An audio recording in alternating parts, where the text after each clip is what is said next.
did my AT talk on cupping.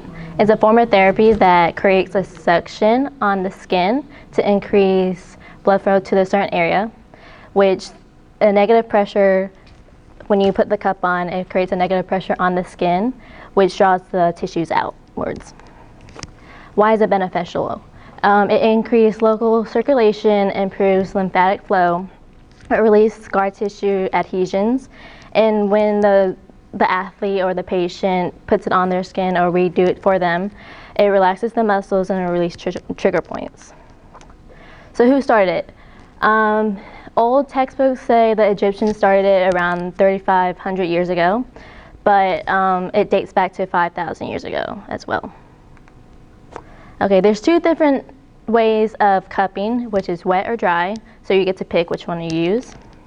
Wet cupping it isn't used more than dry cupping because you can make incisions on the skin which draws the blood out, which can get messy if you're in an athletic training room or in a room with a lot of people in it.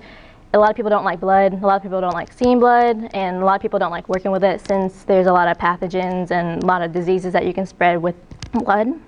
So a lot of people do dry cupping, which is what you see when people just put the cup on the skin and pumps it and it creates a suction on it. These are pictures for it. See the wet cupping. People don't like using that. In early stages, fire was used to create the suction on the skin. They usually use the fire on the cup, they heat it up and then put it on the skin. But now there's a rubber pump that you use to create the suction. There's a couple techniques that you can use. The classical dry cupping, which is a static cup that you just put on the skin, pump it up as many times as you want to create more intensity, and then you leave it there for like 3 to 30 minutes depending on how long or how much increased circulation that you want and how much pain they're in. And then there's another one as well, which is tissue distraction release and movement, which you put it on the skin, and then sometimes you put a lotion so it'll be easier to move back and forth, and then you move it as well as actively contracting the muscle as well.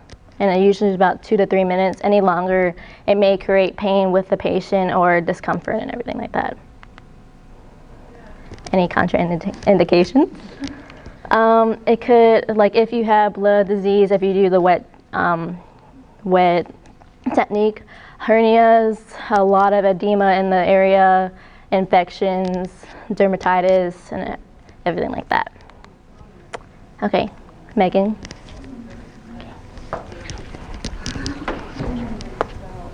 So you can do it anywhere you want.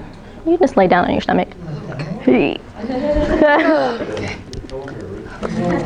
But I'm gonna do it on the calf. Is that okay? Yeah, just pull my pants up. Okay.